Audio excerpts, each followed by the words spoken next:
Congress leader Sonia Gandhi has given out a message of unity at the CWC meeting, saying that the Congress needs to fight unitedly with the India alliance in order to defeat the BJP. Now, the statement was made in the Congress Working Committee meeting, which was held to finalize the strategy for the upcoming assembly elections in 5 states. Now, Congress President Mallikarjun Kharge chaired the CWC meeting. Sonia Gandhi and Rahul Gandhi were also present, and the matter of holding a Bharat Jodo Yatra 2 from the east to west is being considered. Now, on Monday, the Grand Old Party will hold a mega rally in Hyderabad as well. The CWC has also passed a resolution on various issues like inflation, deaths in Manipur and Himachal as well.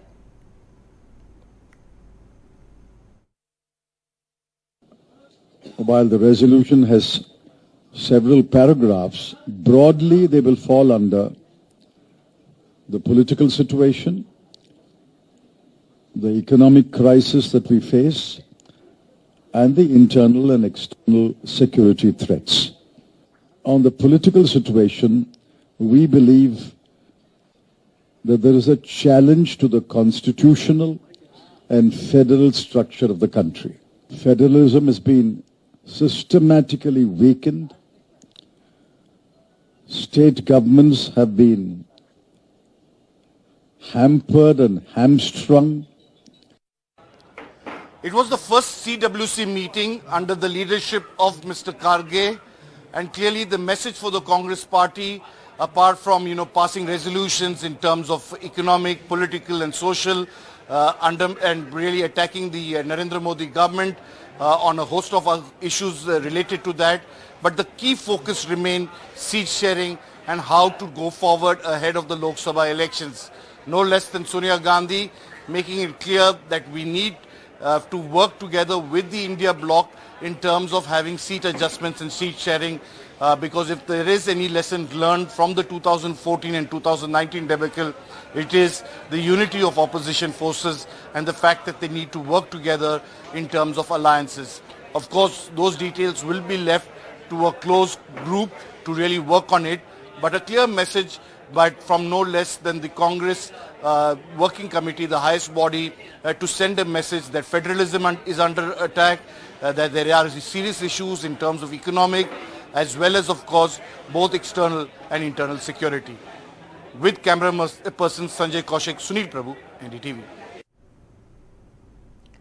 Now, the BJP has planned multiple programs to mark Prime Minister Narendra Modi's 73rd birthday on Sunday. The government, meanwhile, will launch the ambitious Vishwakarma Yojana, a scheme to help those earning a living through traditional skills, part of a major outreach to members of other backward communities ahead of the Lok Sabha election next year. A new health campaign called Ayushman Bhav will also be launched on this day.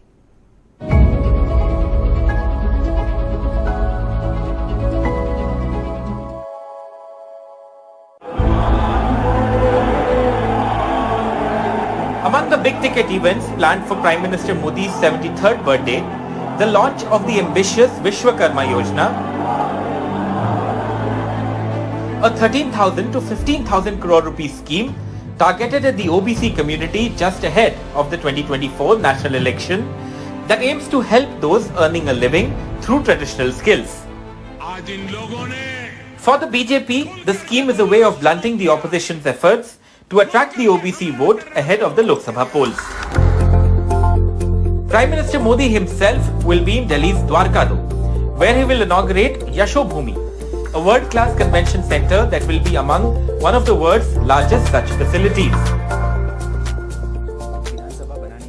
The Prime Minister's birthday is also being celebrated with the launch of a new health campaign called Ayushman Bhav, that the government says is a comprehensive nationwide initiative to ensure saturation coverage to healthcare schemes reaching every village and town.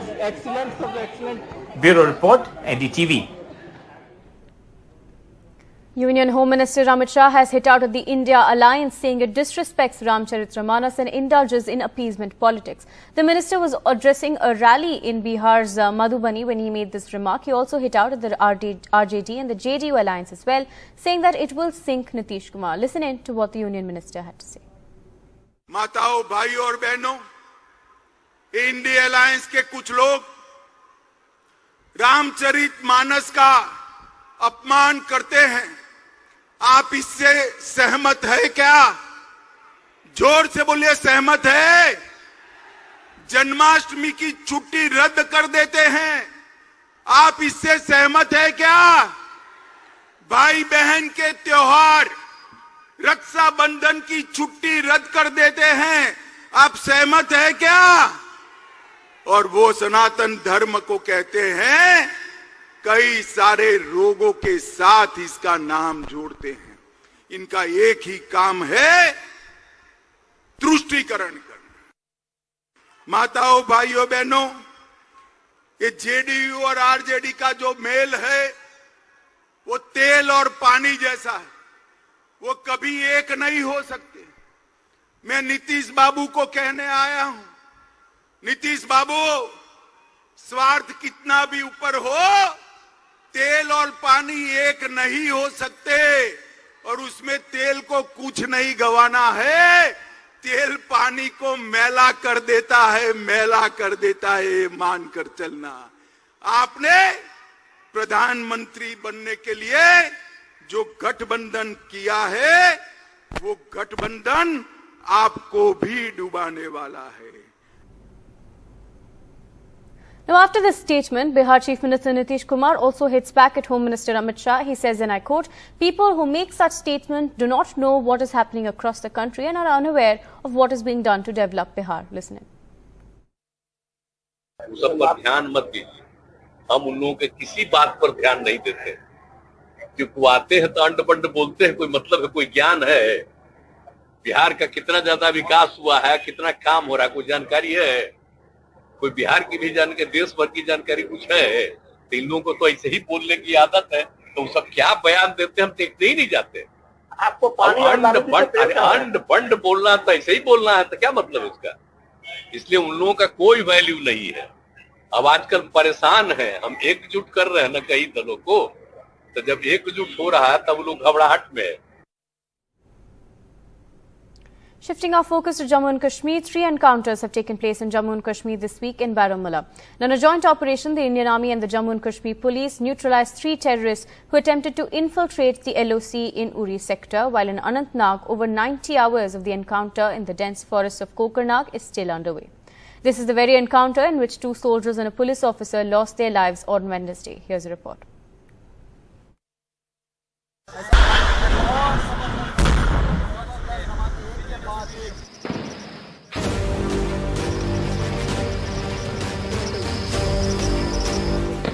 Over 90 hours and counting.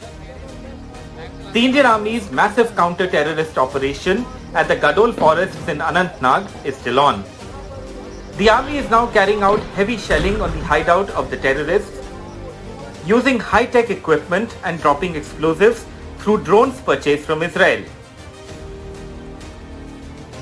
After heavy shelling, a portion of the forest caught fire at around 2 p.m. but the fire was quickly doused following heavy showers in the area, which also briefly hampered the operation. Gadol Forest is the battlefield for last 4 days.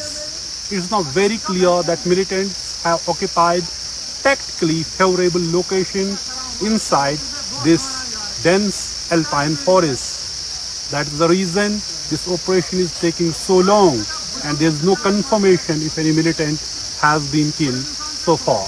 Over 200 kilometers from the Gadol forest encounter, the army was engaged in another gun battle near the line of control in the Uri sector.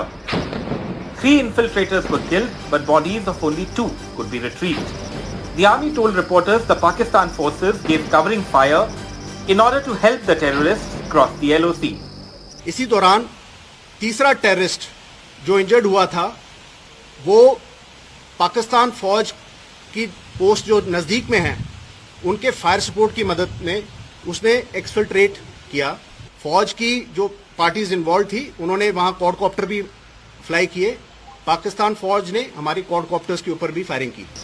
But the army's main focus remains the Anantnag encounter and how a dense jungle is posing a major security challenge.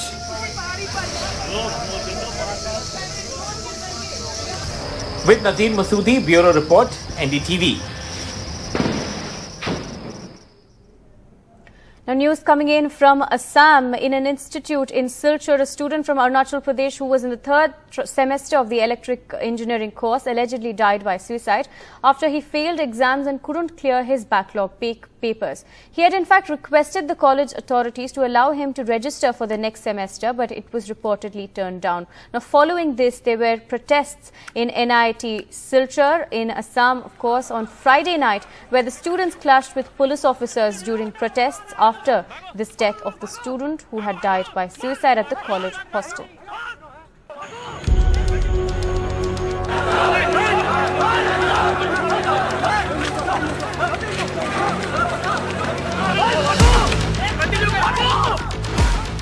Anger and clashes at the campus of the National Institute of Technology at Assam's Silchar.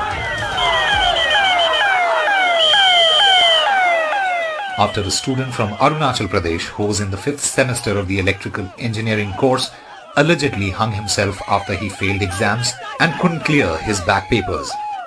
The student had requested the college authorities to allow him to register for the next semester, but it was reportedly turned down.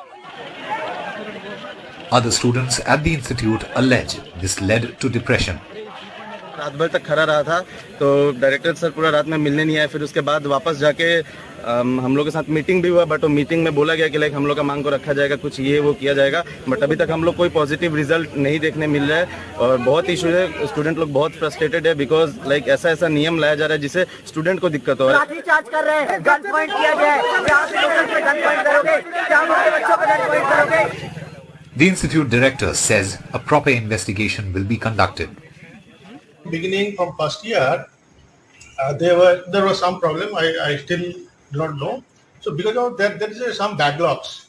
That backlogs actually he is not able to move with these bags. Because of that, might have some depression created, and that depression might have resulted. The students are now demanding the removal and an FIR against the Dean of Academics. But his alleged suicide has once again shown how the students are vulnerable to severe depression and mental health issues in premier institutes. With Ratndeep Chaudhary, Osama Shah for NDTV. We'll continue tracking these stories for you. For now, we take a short break.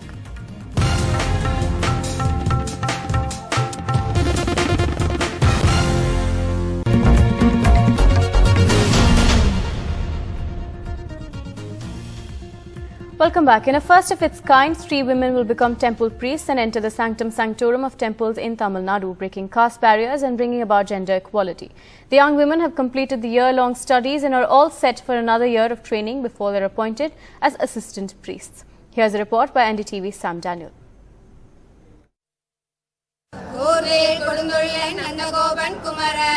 A first in India, these 3 young women in Tamil Nadu would be appointed as temple priests next year if everything goes well.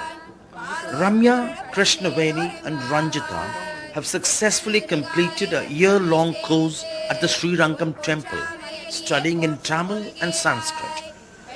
Ramya, a postgraduate in mathematics and daughter of a tailor, is happy that she would serve the Lord at temples soon. எங்களுக்கு முதல் பெண் அர்ச்சகர்னு சொல்றதுக்கு ரொம்ப எங்களுக்கு பெருமையா இருக்கு. இது மாதிரி இந்த வாய்ப்பு வந்து எங்களுக்கு மட்டும் கிடைக்காம வரக்கூடிய பெண்களுக்கும் கிடைக்கணும்னு ஆசைப்படுறோம். இந்த முதல் பெண் அர்ச்சகர் ஆவறதுல எவ்வளவு தடை வந்து அரசாங்கம் வந்து எங்களுக்காக ரொம்ப நிறைய ஆதரவா இருக்காங்க. அதே மாதிரி மக்களும் எங்களுக்காக ஆதரவா இருந்து These 3 women would undergo a year-long training in temples before being appointed as assistant priests. அனைவருக்கும் வணக்கம். எனது பெயர் ஸ்ரீ கிருஷ்ணவேணி. பிஎஸ்சி மேத்ஸ் முடிச்சிருக்கேன். அர்ச்சகர் பயிற்சி பள்ளி வைணவம் ஸ்ரீரங்கத்தில் 1 வருஷம் பயிற்சி முடிச்சிருக்கேன்.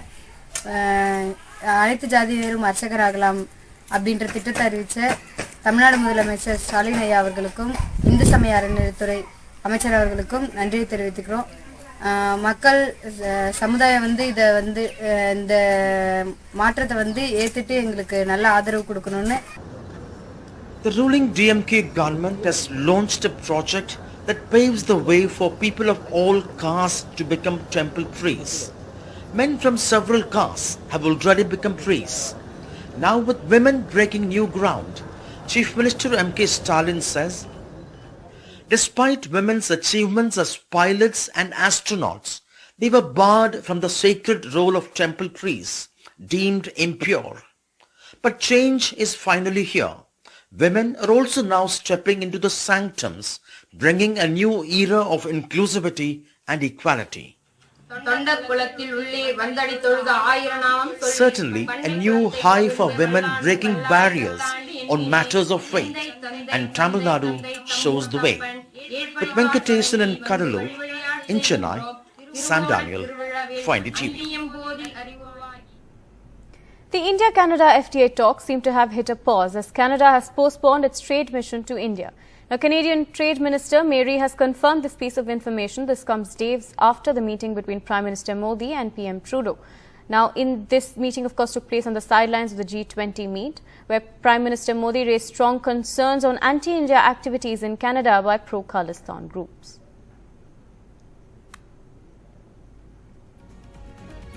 We'll continue tracking these stories for you. For now, we'll take a short break.